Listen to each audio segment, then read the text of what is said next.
All right, good morning, everybody.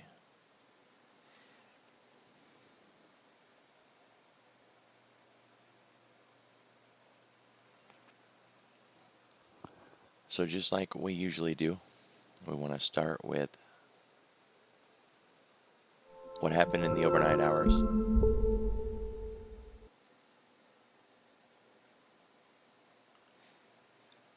A good place to go for this is Finance Juice.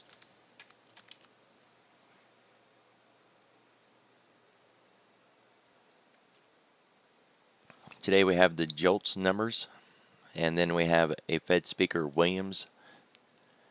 The JOLTS numbers goes with, an easy way to kind of keep track of it in your mind is if people think that there's so many jobs out there that they can easily quit the job that they have and go to another job, they'll do that. And in a good economy, when everything is really ripping, that's what it would feel like, right? That everywhere you look, people are hiring, wages are competitive, and that you could leave your job and go somewhere else. If you remember in the 07-08 housing crisis, there weren't any jobs, and everybody that had jobs was slowly losing them as the economy just continued to fade away more and more and more. So that's what the JOLTS number is keeping track of. And the little nickname for it, to kind of help keep it in your mind with the JOLTS, is that song "Take This Job and Shove It," because that's really, kind of what it's marking out. That's always been the easiest one for me to remember because, well, it's hard to miss that.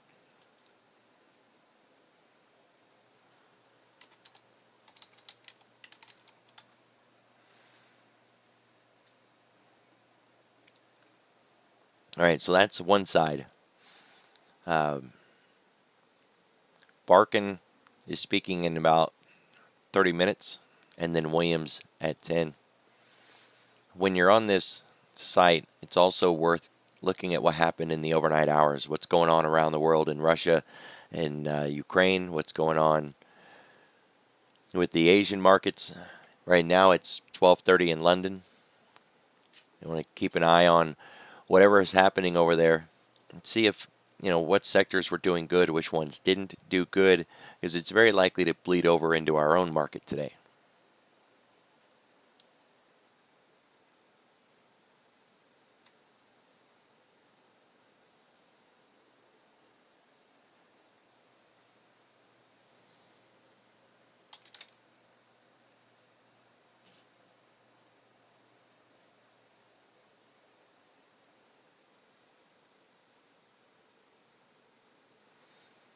All right, looking at the volume today, we are within range, normal, nothing extreme. So we don't really need to keep that on there. We're still underneath the weekly pivot, but we are above the daily pivot.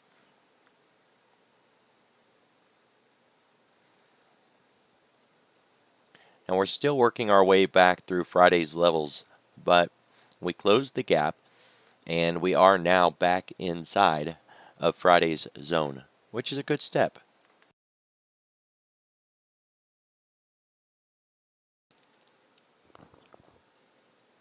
We're going to be looking for that to continue. And one thing that's going to be useful is that we didn't really leave a lot of volume profile through that zone. We moved through it so fast that we didn't really leave behind any volume nodes.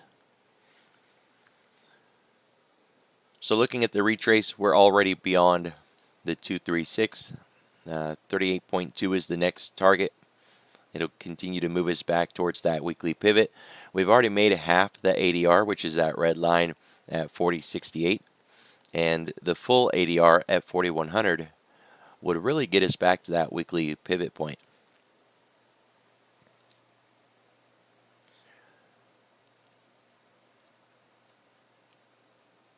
It's kind of a sleepy morning. We had a reasonably decent move during the kill zone between 2 and 4. Other than that, not a whole lot. And we are inside day breakout, right? So we're beyond the high of yesterday. Now we're not, obviously, we're still IX10, right? We're still inside Friday's level, but we are outside of yesterday's level. So inside day breakout.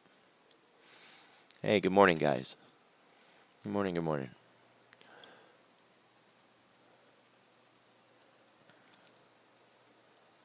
So we're up 0.75%. We have an ADR of 1.6, which means we could easily hit that 4100 level, and it wouldn't even be considered extreme. Right? That would just be a part of the norm. So game theory says we can only do one of three things. We can break outside of yesterday's range and expand higher. We can break out of yesterday's range and expand lower, or we can just stay inside of yesterday's range. Well, we've already broke out, so 4100 is the ADR. If we come back inside the range, then we'll focus on the pivot points from yesterday. Globex high, Globex low, cash open, Globex open. Those pivot points will be targets, signposts, goals. We get there and we look for the next one all the way back down through. Then if we break outside the bottom, we'll be at the ADR half. That'd be 40.03. And then beyond that, 39.70. There is a cog line at 40.31 and 40.11. So I'd mark those as a pivot point too.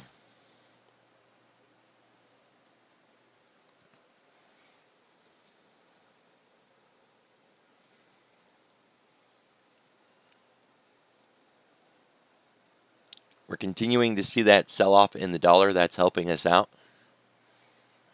Want to see that dollar eventually get back down below that 105 range if we're going to continue to be healthy bullish.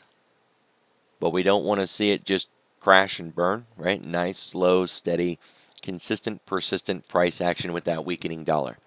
That'd be one side. We want that VIX back below 25 and preferably 23, right? So every new dollar value that we break, not the midpoints or the quarters, but really a dollar at a time, we get back below 25, we're likely to leg up another level in the S&P and the NASDAQ. We get down below 24, we're likely to leg up another level. All right, so stair-stepping off of that VIX level.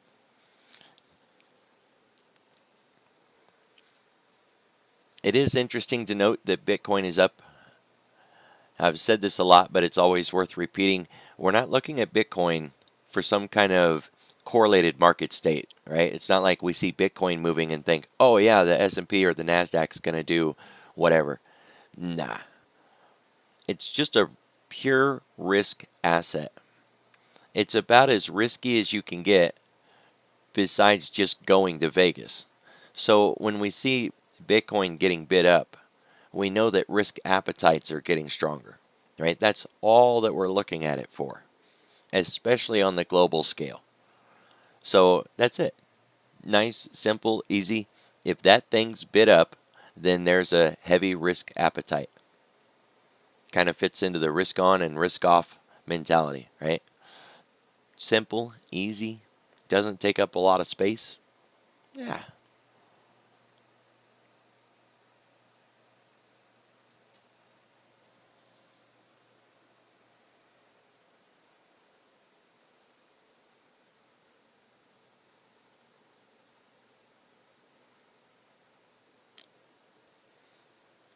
Eight o'clock, 9 o'clock, 10 o'clock, 11 o'clock.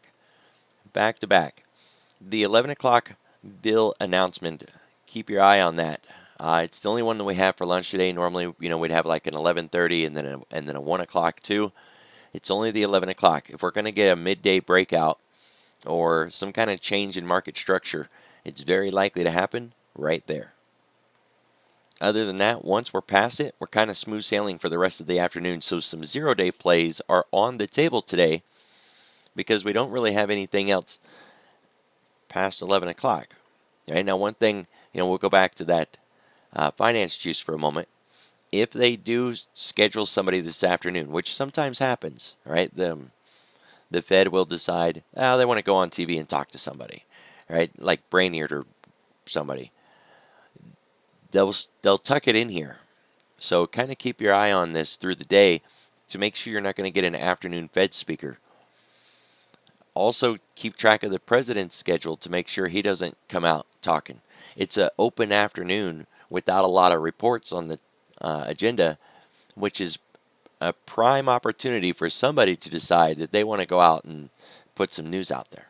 Right? So just kind of keep your eye on it. I don't expect anything, right? But we've seen it before. So otherwise, we're good to go for a 0 day in the afternoon. Nice.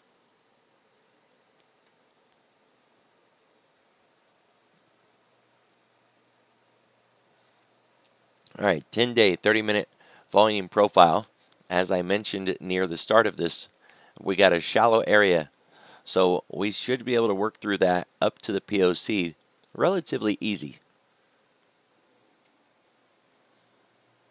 Once we get there, we're at the point of control. It's going to be a significant level of volume resistance and structure to get through. And then, say later in the week, we start working our way towards 4,200. It's another shallow area again with some resistance around that 42.25 zone.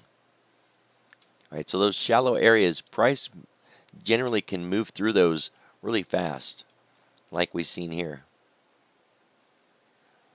Since there's no volume structure to slow us down, tie us up, leave nodes behind, no minor temporary supports to break through, it just falls like a stone in water. We don't have an untouched point of control from yesterday, so nothing to worry about there.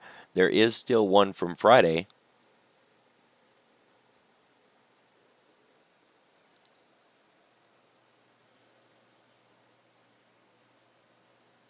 $41.95, basically. But other than that, no point of controls to really deal with. Now, it's worth pointing out that we are still tangled up in a lot of moving averages.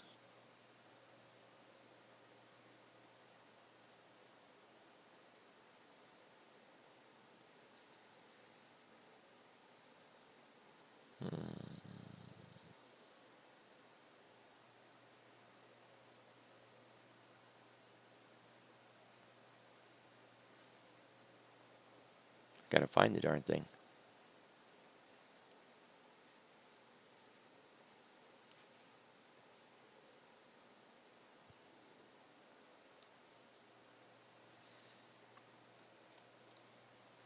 So as you can see, if we start making our way back up, we've got the 100 week, the 10 week, the 50 week, the 50 day, the 20 day, the 10 day.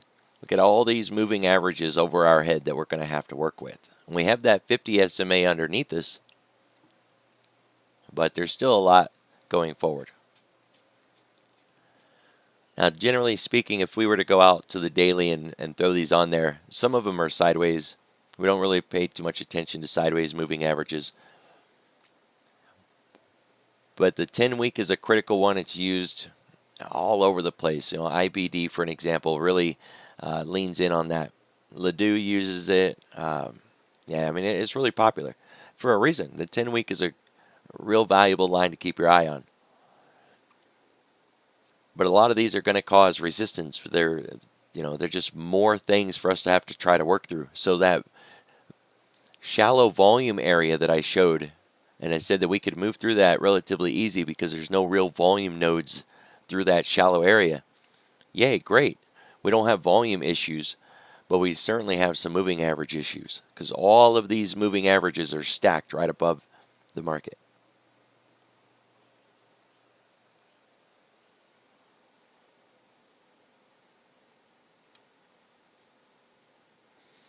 Right now, the next one of concern is that 10 week. So that's going to be the one most difficult to get through. But yet on the other side of that, back above the 10 week is a bullish posture, bullish structure.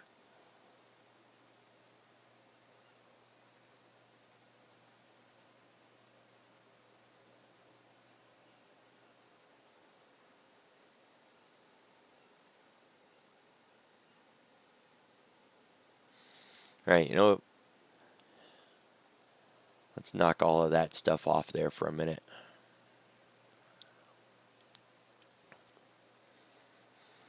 We've got that 618 June retrace. It's basically from the June lows. And I mean, we're right there, 4065. I guess you call it 4065 half. We get beyond that, we get past that 4100. We've got the CPI low. It's just one of the days where we had a CPI report mark the low of the day. We have that COG line 4111. Friday's a really, really big candle. And what you want to do on the futures when you have a really big candle like that on the daily, measure it off in quadrants. You can break it down into 25%, 50%, 75%. I generally just do the 50 because I've already got enough pivots to worry about, but you definitely want to know where the midpoint of that really big candle is. Expected move high at 41.42 and a tick, maybe 2 ticks, because it's kind of split in the mid.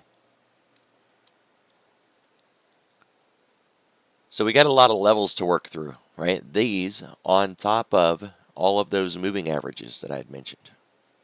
There's still just a lot of work.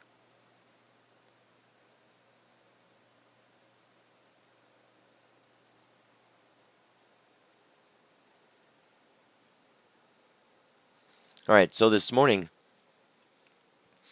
COG line. COG line is an acronym. It stands for Center of Gravity, COG. Not the John Euler's version either, right? Kaufman came up with it. Way too much to go into detail in just a regular morning stream. But suffice to say, mark all the 11s, 4111, 4211, 4011, 3911, just mark all the 11s and watch how price responds around those levels. And it has the word gravity in it for a reason. Now, I don't know why Kaufman used a name that already existed, right? Because John Euler came out with gravity, COG, years and years and years ago. And so when Don did it, it seemed like if you try to Google it, you get all the John Euler stuff. It makes it difficult, right? But it basically it's the sweet spot or the safe spot in hedging with all of those institutions where they're delta neutral. So when price gets into that zone or gets near that zone, it gets sucked into that level. Right? We've been using these things for years. I don't have the COGs on my chart. Through the what was that? 2018, 2019 Christmas sell-off and the rally back up way back here. We were using those levels even way back there. And they are fully formed, structured levels. They're absolutely amazing and awesome. But all of those levels that we had way down there, where we spent years building those levels, well, we're not there anymore, right? We had this crazy rip, and we haven't spent years in that same spot, so we don't have the same ones. And I'm using unchecked COGs. The ones down here, they've all been validated, verified, because we were in them for years. There's a lot of documentation and background and research on them, and more than the 11s. There's so much more than the 11s. But up here, we don't have all of that. And the COGs that we do have that are valid are all 11s. So rather than spend, the 36 to 72 hours to validate every one of those COG lines, I just go ahead and lump it in there and say, if it's an 11, probably a COG line. One of them that is valid is that 4031. That is a valid, checked, certified, put the little rubber stamp next to it, 4031. All the other 11s, trying to remember which one is valid and checked and certified versus which ones aren't, I can't remember. So I just mark them all. Right? And it is directly connected to trade flow with a direct connection to how the markets respond through flow volume in the options and flow volume in the futures contracts and the hedging and the algos. But beyond that, it'd be way too much to try to explain in a 30-minute morning briefing. BBBY is on the move this morning, which implies risk on, right? Just like when we're looking at Bitcoin, seeing BBBY making yet again another leg higher this morning implies that the Reddit crowd and speculative money is ready to come out and play, right? And they don't do that when we're selling off. They don't do that when the market's down and everybody's scared and the S&Ps are breaking new lows. They do that when everybody's getting frisky and risk on and ready to throw some money around. So this bodes well for the rest of the market, but it's only one name. We want to see a lot of those other names come in. So check the short floats list. We should be seeing some of those pot stocks, which are a lot of short floats. The China tech beatdown names that were heavily shorted. Maybe a couple of the repeaters like BBBY. Should see those circle back around too. You know, and I said it was one of the most obvious shorts of the year.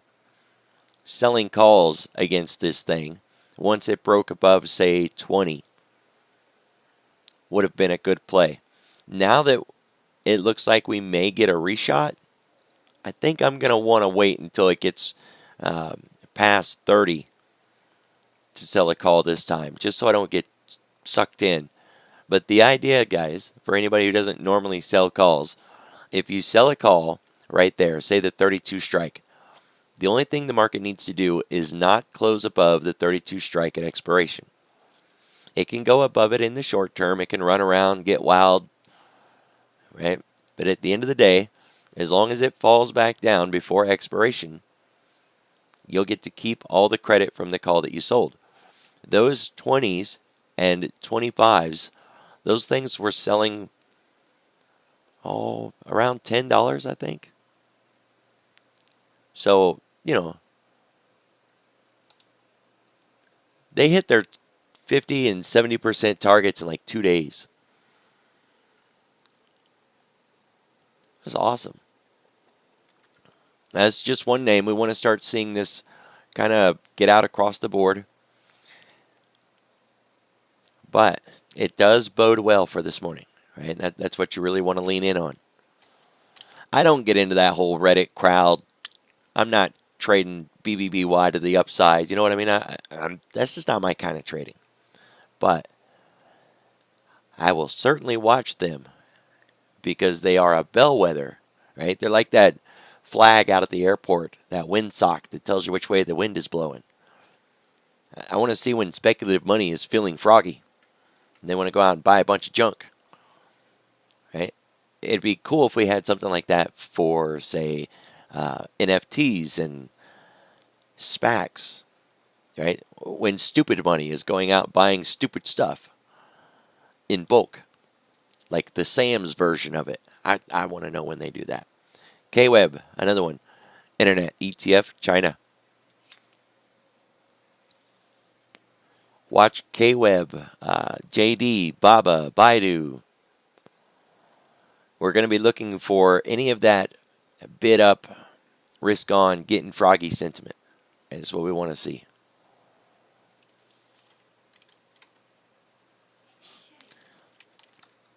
And I'm not seeing it, right? It's just not yet.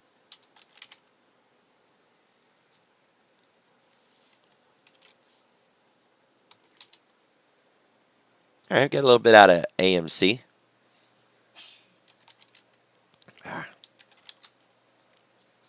GameStop a little bit.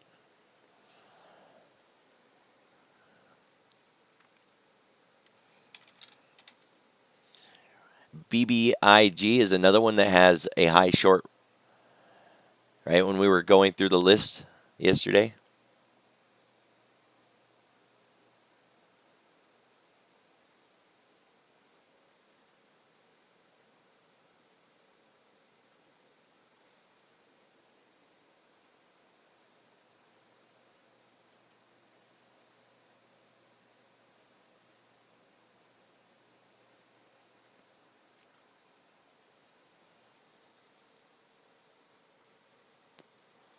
Was someone was in here having fun.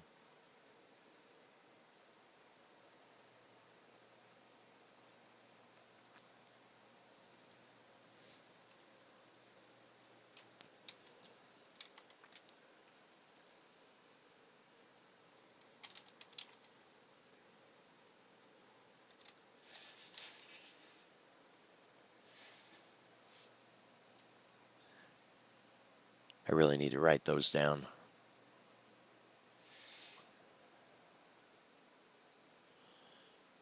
SH.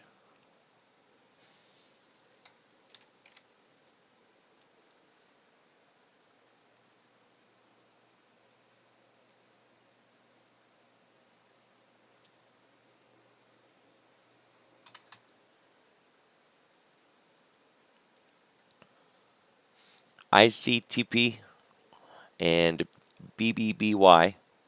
No surprise. Upstart, Big Lots, Beyond Meat. It's the same names for the top 5. It's been the same names for like a week. I went ahead and ran the top 20 instead of the top 5 just because I kind of assumed I was going to see the same names in the top 5 slot again. Micro Strategy, MSTR, Big 5, Wayfair, Nokia, which Nokia, I think that one got some flows yesterday. I think it was the options that were blowing up on Nokia. Oh no, we were in the live stream yesterday. We were going to look at selling options on this thing.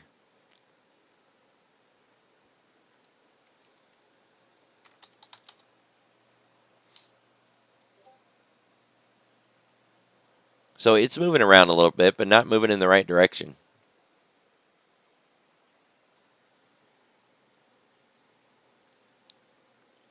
But BBBY is a bellwether, right? So if it's starting to move, you want to keep your eye on all those other names. They're not participating yet, but that doesn't mean they're not going to.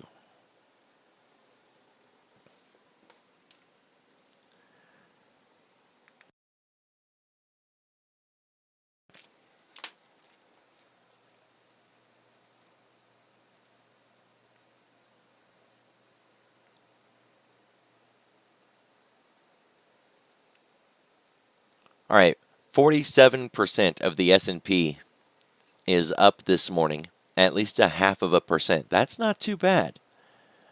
I'm going to want to see that number get up there a little bit more.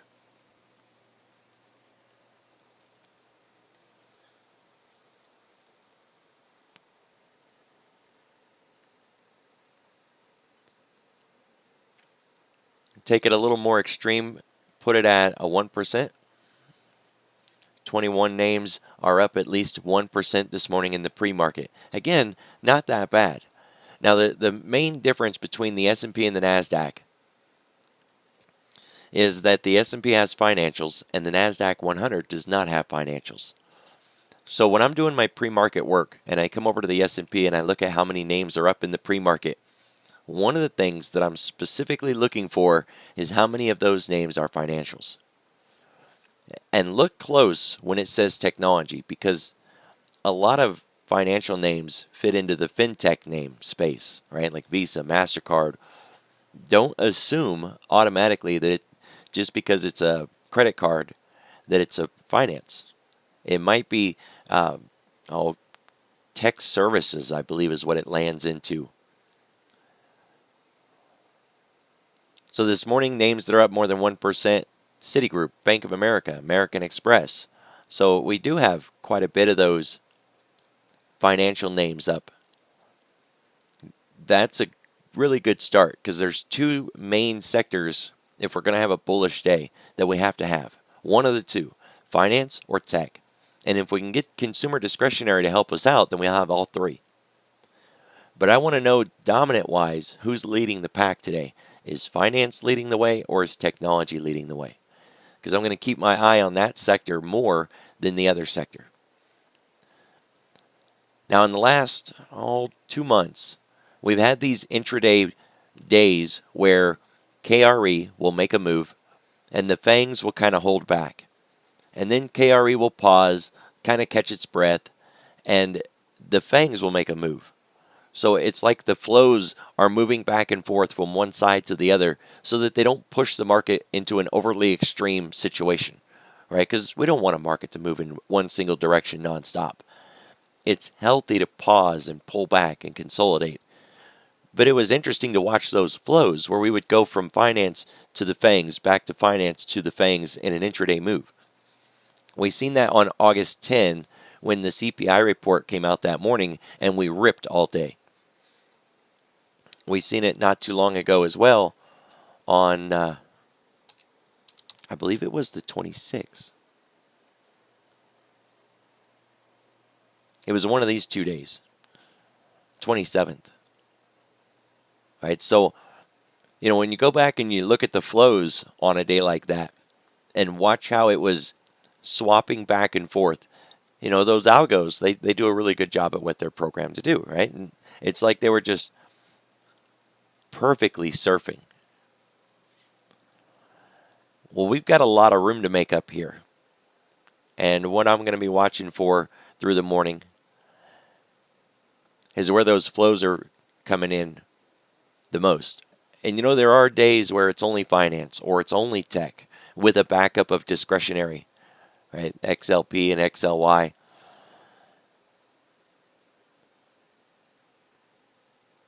So those would be the ones we want to watch.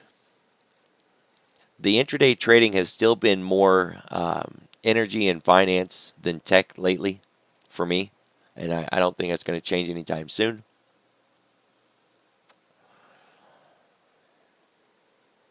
Plenty of moves, cheap markets, very liquid options.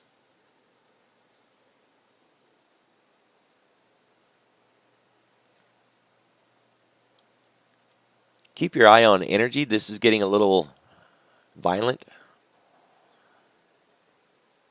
And keep in mind that we are in hurricane season, so I would not carry any short positions in oil or in energy. You always buy the rumor or buy the news of the hurricane, right? And then sell into it afterwards. So if we get any kind of hurricane warnings in the Gulf and they start shutting down platforms out there and sending everybody home, we're going to get that spike. You'll get run over if you're carried short.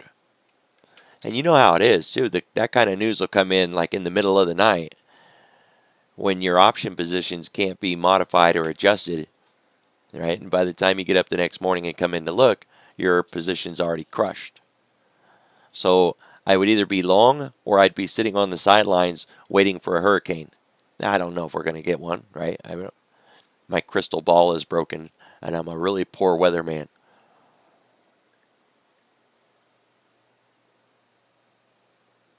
There was some news last night on Bloomberg, but I didn't catch it.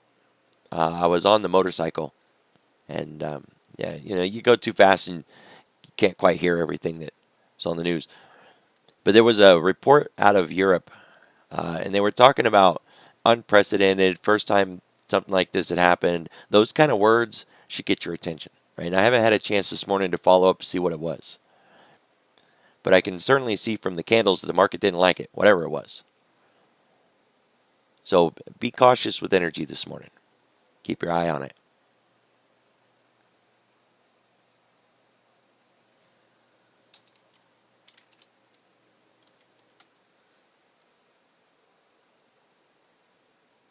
All right, the VIX active contract is 25.48.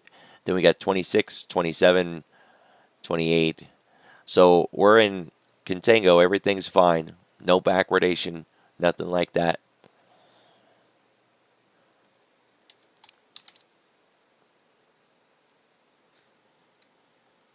We had a significant gap down drop off in the skew levels. Keep your eye on this. This directly affects what's going on in your options trades. Now, there's a lot of ways that we can try to impart what this means. But at the end of the day, if I wrap it up into its most simplistic gesture, it's the expectation that traders believe the market could make a 2 standard deviation move or bigger. And the higher this number goes, the more traders believe that that's a possibility. Right? At the end of the day, if we just strip out all the nerd talk and put call parity and the differential between the out of the money puts and the out of the money calls and the flow volumes and blah, all the madness. At the end of the day, do traders think that a big move's coming? The lower this number gets, the less they believe that that big move is coming. That's it. Just kind of keep it as simple as that, right?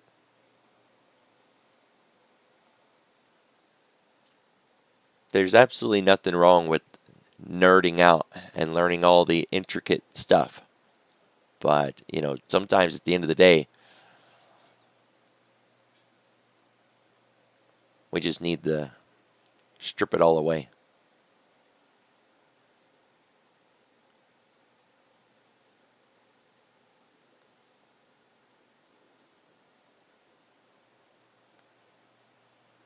All right, growth over value. When we're pointing to the downside, values in control.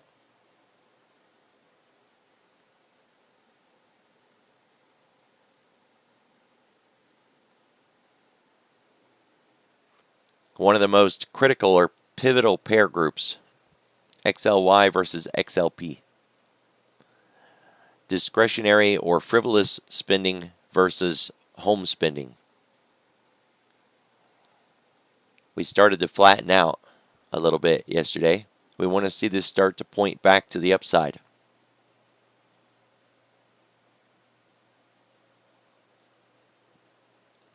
Tech versus energy. This as well needs to flatten out, turn around, and start working to the upside. And it's not doing that yet. So keep your eye on energy, because this says energy is still dominating tech. And it's been dominating tech since the first of the year, when we've just been in this big sell-off, right, without tech helping us out. So that mid-June rally where everything kind of turned around in the market and we started to go back up, that tied in perfectly with an early warning down here between the pair group that technology was starting to strengthen over energy.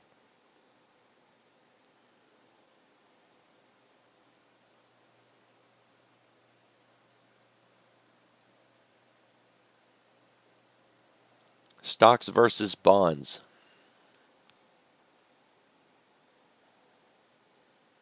We're no longer pointing down as sharply as we were, but we still need to see this roll over. Those VC funds and hedge funds and rate funds were all heavy short going into Jackson Hole last week. So, it wasn't much of a surprise that they were getting all the traction.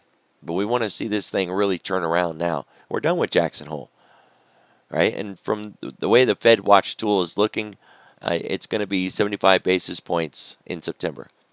It's like 60% chance we're getting a 75 basis point and 40% chance we're getting a 50 basis point.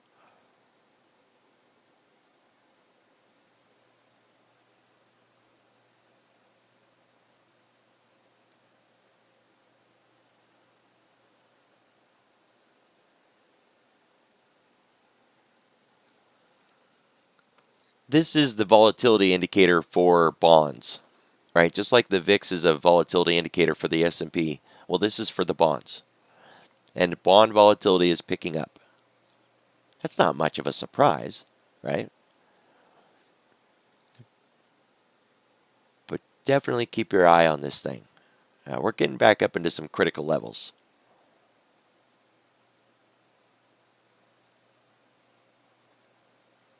That's what I got for you guys. Be careful, be safe. I will see you all tomorrow.